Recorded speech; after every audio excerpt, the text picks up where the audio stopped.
Hello, everyone. Welcome back. Welcome to another presentation. This one is on formalizing your dissertation. My name is Dr. Stephen Brown, and this is a series of presentations to help first-time doctoral students go through their dissertation.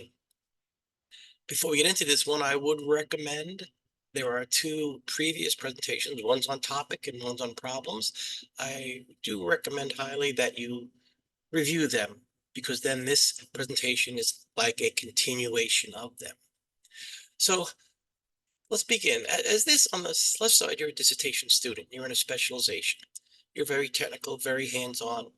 But for a first-time doctoral student, it doesn't have to be, let's say, information technology, even though that is what I specialize in cybersecurity. Even if you were in psychology, you're very technical in the psychology world. Business, very in-depth in that business sense. That is your language from a technical managerial role. As a dissertation student, you want to end up on the right side, a very academic, scholarly tone, an academic tone. And we got to cross this bridge.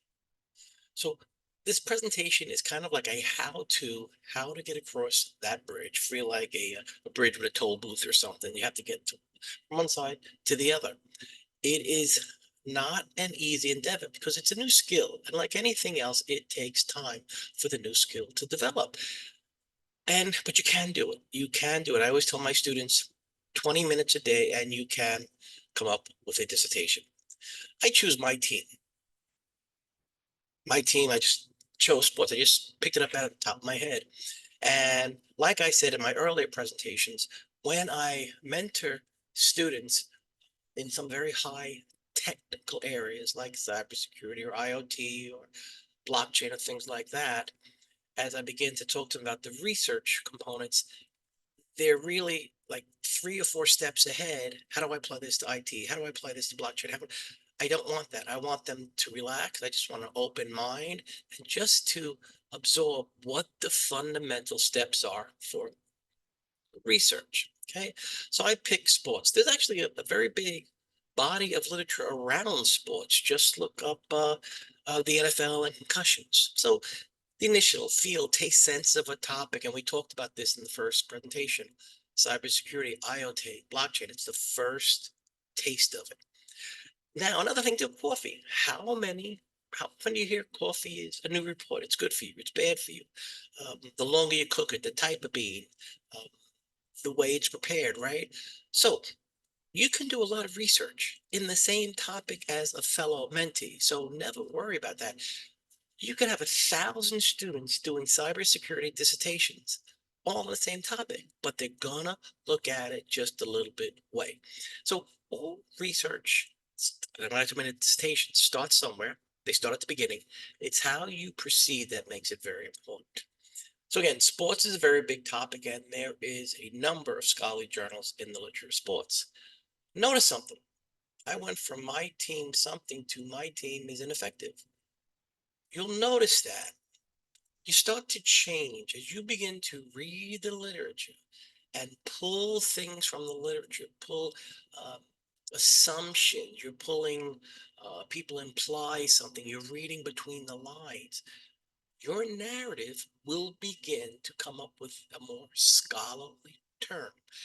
Ineffective is not really scholarly. So let me give you an example. If I said my company's cybersecurity policy was ineffective, what would you think it means? Right? How many attacks? People don't pay attention to it. So ineffective is what it is. What if you developed a cybersecurity policy with the purpose to be ineffective?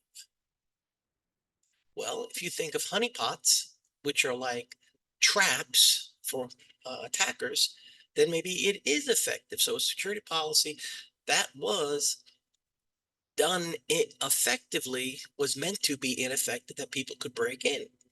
So you kind of worry about that, like quality. What's quality to you is not quality to me. So, but we're moving, right? We're moving along because we went from my team something, a taste of field, to my team is ineffective, right? So where did it come from? And again, if you look at the early presentation, you'll see Here are some of the problems I've noticed. I've noticed reading in the paper, reading on the internet, podcast, email lists, listservs, right? These are just the feel of things I see. They're open-ended questions. If you think about this, they're open-ended questions. Majority of games, high turnover. They suffer more injury, right? What does high turnover mean? 10, 20, 30? Retail often has high turnover, 30%. So maybe in retail, that's not high turnover. Maybe in retail, 70% is high. Okay, so we begin to look at that. Same thing more, rising obesity rates, lack of security protocols. That was in our first topic presentation. Open-ended problems. Then you see US obesity rates, 24%. IT project failure, 72%. So you see, you've got these open-ended problems, but somewhere as you more and read and pull out from the literature, you will see exact numbers. Looking at cyber crimes, there are always publications of how many crimes, ransomware attacks have happened last year. So in a dissertation, yes, you will talk a very broad narrative of the problems that are happening, but you also want to tie it with specifics, numbers, data, and you want them cited. So we have four problems. Okay, so where did these problems come from? Right? So we look at this. Now let's just say you are in a conference with 20 people and you ask how is the conference going or what's wrong with the conference. 20 people will have 20 different ideas of what the problem is. Right? So you've got these problems. Next step is you track it from the literature. You go into the literature and you start looking. Are these problems mentioned? Right? Let's just say only four, these four that I've developed, are mentioned in the literature. Okay? Many times also, as you're reading a topic, you will see a researcher might suggest that yeah, there seems to have been a problem with adoption of electronic medical records for rural hospitals. That in itself could be a problem. But where did he get that from? So you would look at the reference section because he just or she just didn't pull it out. They got the support from somewhere, right? So you see this. The topic is cited. Now, author A identified three problems. Author B, problem two. Author A, B, and D actually said the same problem, and they do not have to say it together. They don't have to say it in the same words. Author A may have said it. Author B and D's may have applied, you know, applied or implied to something that it doesn't work in a certain situation. Okay, so author B could be applying it to, let's say, a football team.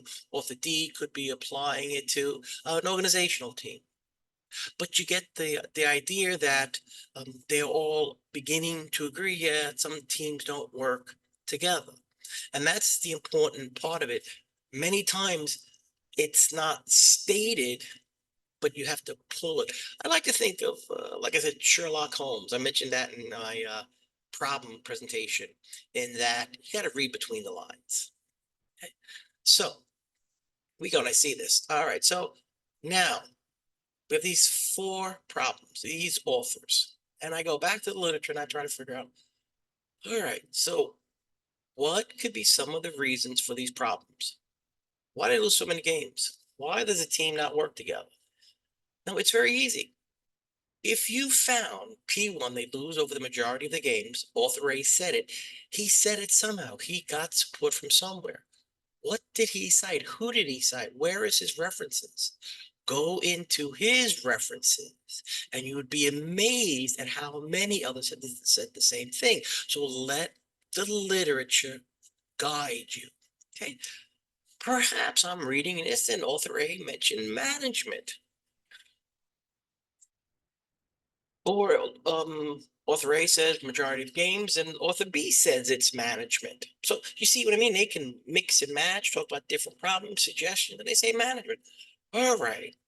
So management could explain the majority of why they lose the majority of games or why there's high turnover. All right. I could see that. It's being supported now, right? Perhaps another author says, no, the reason they lose the majority of games is because motivation. And I will tell you, right? Do you work in an organization? Have you had teams? Have you ever worked on a team and some team members are not working together? Doesn't the motivation just seem to like die off and kind of like nobody wants to work to each other and a project many times is a failure? Okay. Another author says it's teams work, the teams literature. All right. So we have three different reasons already, right? I'm just reading literature. I see other things, organizational coach, leadership, conditioning, religion, all these things over and over. Could some of these bodies of literature explain high turnover or explain why a team doesn't work together?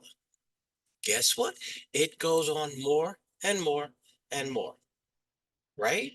So you see, there's a lot of reasons why, but they're all cited. They're all cited. You started earlier, like in our presentation here on slide one, you had a feeling, but you follow that to the literature, right? And you had a feeling of a bunch of problems, but you found four in the literature that a bunch of authors are saying. And now you're seeing some of the reasons why it's happening. Okay. It's going along. Now, look, the topic has changed. Lack of team synergy. Interesting. Now, this does not take a day. It does not take a week. It could take several months. But as I am reading more and more of the literature and going back and looking at references and really digging through it, my narrative is changing. My academic tone is beginning to change. Often, right about here, learners will say, all right, well, this is pretty good. And I want to ask these research questions. I highly advise against that. The reason is you shouldn't make up research questions. You should let research questions flow from the theory or model you're using. And we'll go into a presentation on that. But let everything flow and it will be extremely straightforward. And all your job is to do is to kind of like just find the literature. So, all right, I look in the miniature. In order for a team to increase in performance, it starts with management. Right? That's possible. How many times have you heard leadership runs the organization, right? Without good leadership, things aren't going to work, or good management. Now, I start searching the Journal of Management. I start reading theories, theory X, theory Y. I just grabbed the Journal of Management. I typed in theories of management or management theory, and guess what? I'm coming up with a bunch of different theories. This is interesting. And I find multiple researchers give different management reasons. Now, these are only a few, there are many more, but you could see the more I read, I find management. But I'm only looking at management because of my last slide. Somebody said management can cause this problem. So I see management. Here we go. And I go, now I see all these management, but now you know what? Trait theory. I am dealing with sports, lack of performance. You may see that trait theory applies to lack of performance among organizational teams. How do you now connect trait theory, which was tested in organizational teams, to a football team? Well, you can. It's kind of like what you call, you want to have a hook. So what I mean is a team, let's say a football team, it's human beings, right? Human beings doing a job basically, right? But their job happens to be the football game. Their job is to score. An organizational team, their job is to develop some process, product, something like that, right? So you could see how trait theory, since it's being applied to the human part of it, you could probably use it. So you can certainly see that trait theory was used in an organization. Now, if you found trait theory was never ever used in any kind of teams setting, right? Trait theory. You're looking at teams, trait theory and on organizational teams, but you cannot find one bit of literature, trait theory being used with multiple people. Well, then you may turn around and say, maybe I can't use that because trait theory is only for individuals, not for teams, not for a group of people. So you see, Even though trait theory may not have been done in a sports team, but it was used in organizations, it might be acceptable if it was used in teams, because we're looking at the human aspects of teams working together. So we're building on this, right? We're looking at this. And again, like I said, we're not looking at the actual game itself. We're just looking at human beings forming in a group, right? So it's kind of what they call like refocusing a little bit. And we're still on track. We're still aligned. All right. So you go down here and you keep doing it. And the more you do research, the more you look at the references, you will see more and more authors agreeing with it. Because you think about it, there are millions of researchers around the world for decades of research in all fields, centuries of research in so many fields, except I think IT and cybersecurity. Uh, but you find the more you look, the more you find, and you got to be careful because what's going to happen is you're going to find too much, and that's another reason that you want the alignment critical. You want the topic, problem, reason, model, theory aligned and focused. Because the more you do this, the more you research literature, you go through it, the more you become focused. As you're pulling this literature, you're going to go from like one journal article to several hundred journal articles, 1,000 journal articles. You will get that many. And you're not going to write on all of them, and you're not going to use all of them. So the more you're crystal clear and focused and specific, and you will become like that as you progress, then you can filter out the journal articles and the research that's not applicable to you. So now we go more, and as I'm writing, the topic has changed again. Okay. And then I'm talking more. Now it's performance. So remember, we went from my team something to lack of team synergy and underperforming in Fortune 500 companies. We get better. Remember at the beginning, crossing over that bridge from the left side to the right side? We are doing that. That's exactly what we're doing this. So now I spent 6 months examining management literature, and I determined I don't like management. I just don't. I tried it, but every article I read on it, I could not understand. It didn't focus with me. It happens. It happens, and it's fine. Let me look at motivation, because wasn't that one of the reasons we said motivation could be happening, causing team performance? And I want to point out to the first-time doctoral students is sometimes they get upset. They think that they have to go start from the beginning. No, you don't. You've done so much good work, topic, problem, reasons. The only thing that you have to backtrack a little bit is because you don't need the management literature. You want to look at different literature. That's it. And there's nothing wrong with that. Okay. And I will tell you something else. You decide to do management, and you really like management, but you know what? You can't find a theory. You can't find a model. Or you really found a model you really, really want to use, but you can't get the researcher's survey. Sometimes researchers will sell their survey to a consulting firm, and you cannot get permission to use that survey. Yes, it happens. It really does. And you have to come back. But the more work you do on this front end, the easier it is to basically just take a detour. You're still going to wind up on the same destination. I went to motivation body of knowledge, right? And I looked at Maslow's expectancy. And you know what? I'm really not seeing anything in teams and enough team performance and recent. So I don't like it. Back to the drawing board. Teams. This is interesting. Then like management, like motivation. At some point you'll come across something. And you will come across a theory model and say, you know, it's interesting. I work for teams. I've worked on teams. I've worked on a number of teams in my organization. You know, this could be very, very interesting. And you start going, and like I said, hundreds of reasons. Each one of those boxes, motivation, teams, culture, personal beliefs, there will be theories and models underneath that you can look at. So now, we have all this, right? And we got this thing. I like to develop a matrix. Okay. I see the reasons, which are the eventually drill down to theory and model, and I see the problems. And this is kind of like just where the researchers said, satisfaction could be caused by the third problem. It doesn't have to be one researcher, it can be many. So now, again, you're going to run into obstacles. Do not worry about it. It happens. That's why a dissertation takes a while, but that's why the earlier that you get it in line, aligned with everything, the topic, the problem, and you know where you're going and you keep it focused and specific, the easier it is to take that detour. And basically, you just have to come up one level.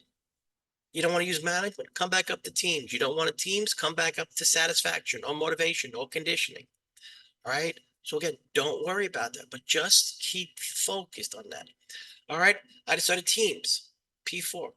You know what? I like teams. I looked at some of the literature on teams. I found some theories. Now I'm going to really investigate teams literature. I am going to invest teams such and such. Okay. I focused on Tuckman's theme. You know what? I really like it. I said I worked on teams projects, right? You remember strength and weaknesses, SWOT, right? So I decided this is what I'm going to do. I really enjoyed Tuckman's teams theory. It looks interesting. I've been used on teams. I like teams. I will continue that as route. All right. So this is kind of like bringing us close to the end of this presentation. There's still more to do. There really is. There is theories and models. Then there's research questions to ask. The simplest aspect is don't write down a research question. Don't make your research question up. The easiest way is, in this case, if you're going to use Tuckman's teams theory, you're going to use the variables in that theory for your research questions. When you become a scholar, a researcher, you've written some articles and you know a lot more about research questions and what kind of data will answer them, then you have a lot more liberty making research questions. But for a first-time doctoral student, a research question has to be answered. The way you answer that is the questions you ask, either on an interview or a survey you ask respondents, or uh, if you're using secondary data, that's another type of dissertation. Okay, but right now we got the three main components. We have the topic, we have the problem. Once we did enough research and I focused here on Tuckman's theory, the next step is going to be looking at the models that are under Tuckman's theory, or any body of literature, reason management, motivation, conditioning, stuff like that. Okay. And again, that will be done in another presentation. So I kind of hope that helps. These three last components are very, very important because if you spend, let's say, 2 years writing your dissertation, 2 years writing your dissertation, a good, I would say, year and a half would be on these first three topics. Because once you get these first three topics, you're set because you have the topic, the problem, the reason crystal clear in your head. It's specific. You're beginning to have a really good academic tone. Your writing is much better. Then the next things are basically collecting data and formatting research questions. And that's what we'll do in another presentation. All right. All right, everybody. Bye-bye.